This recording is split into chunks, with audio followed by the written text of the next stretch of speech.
आप सभी को जय मसीह की। आज का ठहराया हुआ पवित्र वचन है भजन संहिता 81 अध्याय का 10 पद, जिसमें लिखा है, तेरा परमेश्वर यहोवा मैं हूँ, जो तुझे मिस्र देश से निकाल लाया है। तू अपना मुंह पसार, मैं उसे भर दूंगा। वचन में आगे बढ़ने से पहले आप हमारे चैनल में नए हैं तो चैनल को सब्सक्राइब करें, ऑल नोटिफिकेशन ऑन करें, ताकि परमेश्वर की महिमा के लिए जितने भी वीडियोज डाले जाए वो आप तक पहुंच सके।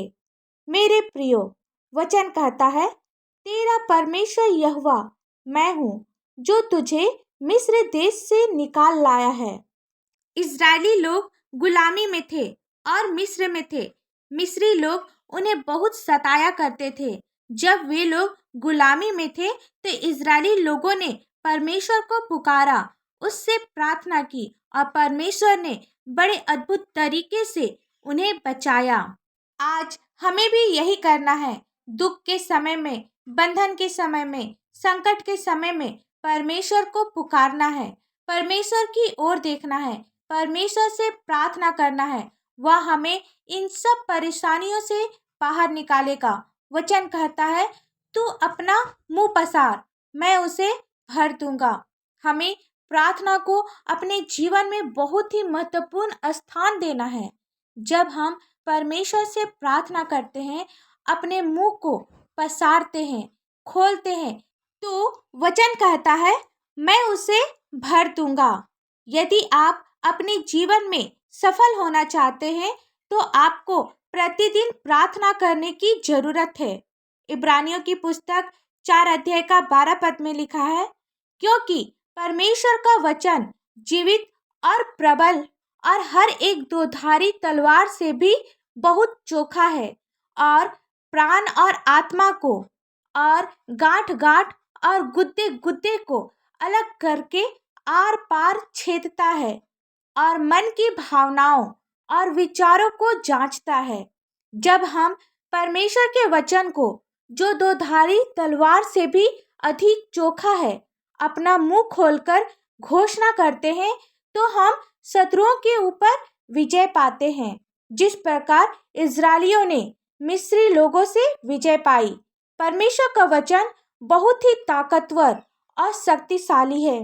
परमेश्वर का वचन परमेश्वर की इच्छा है, इसलिए हमें परमेश्वर का वचन जानना जरूरी है।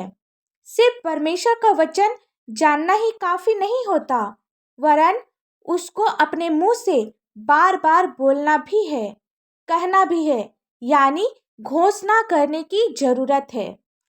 एक विश्वासी के जीवन में प्रभावी ढंग से प्रार्थना करना सीखना सबसे महत्वपूर्ण चीजों में से एक है, वरना जीवन के कई क्षेत्रों में वह सफल नहीं हो पाएगा। लूका रचित सुसमाचार 11 अध्याय का 1 पद में हम देखते हैं कि चेलों को भी प्रार्थना करने का तरीका नहीं पता था। एक दिन वे देखे कि प्रभु यीशु प्रार्थना कर रहे हैं, तो उनमें से एक प्रभु के पास गया और कहा, हमें भी प्रार्थना करना सिखा।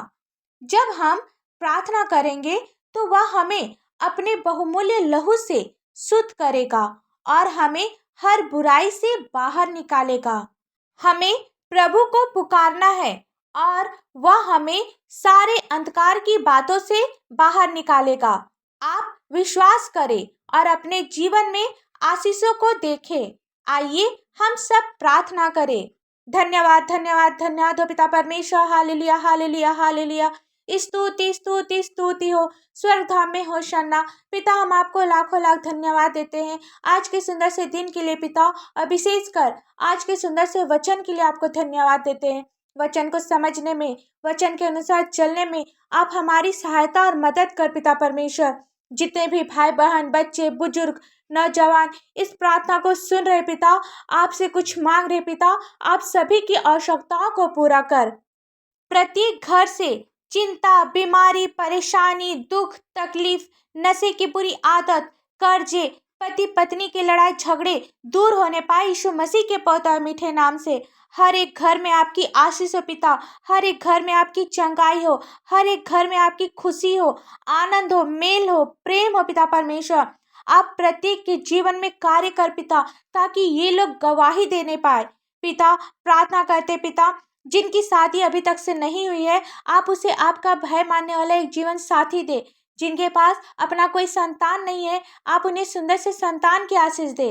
रोजगार को खोल पिता, बिजनेस में आप अपनी आशीष दे पिता। जिनके पास अपना घर नहीं है, आप उन्हें सुंदर से घर की आशीष दे पिता। जवान लोगों के लिए प्रार्थना करते हैं जो संसार की बुराइयों में फंसे पिता, संसार के अंधकार में फंसे हैं, होने दे पिता। आप उन्हें क्षमा कर, और प्रत्येक जवान लोग आपको जानने वाला होने पाए, आपको पहचानने वाला होने पाए, और आपकी स्तुति महिमा करने वाला होने पाए पिता। हम सभी इस संसार में रहकर संसार की बुरी आदतों में फंसे पिता परमेश्वर। आज हम लोगों से कोई भी ऐसा काम हुआ हो जो आपकी दृष्टि में गलत है, जो आपकी नजरों में पाप है, तो पिता आप हमें क्षमा कर। आज के वचन के द्वारा आप हम पर अपनी आशीष दे पिता परमेश्वर। जितने भी लोग आपसे कुछ मांग रहे हैं, अपने मुंह को आपके पास पसार रहे हैं पिता परमेश्वर, आप उन्हें भर पिता परमेश्वर, अपनी आशीष से उन्हें भर। क्योंकि आप ही एकमात्र प्रभु हैं जो अपने बच्चों की प्रार्थना को सुनते हैं और उसका उत्तर हाँ और आमीन में देते हैं पिता। हमें पूरा विश्वास है आपने हम सभी के प्रार्थना को सुना है और उसका उत्तर हाँ और आमीन में दिया है पिता परमेश्वर। पिता, छोटे बच्चों के लिए प्रार्थना करते हैं पिता, आप अपनी बुद्धि उन्हें दे पिता, होने दे। जिस प्रकार वे शारीरिक और मानसिक उन्नति कर रहे हैं, आत्मिक उन्नति भी करते जाएं।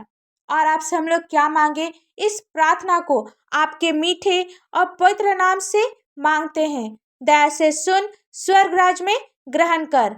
आमीन। परमेश्वर का यह वचन आप सभी के पास पहुँचे और आशीष का कारण बने, इसके लिए आप हमारे इस चैनल को लाइक, शेयर और सब्सक्राइब करें। धन्यवाद।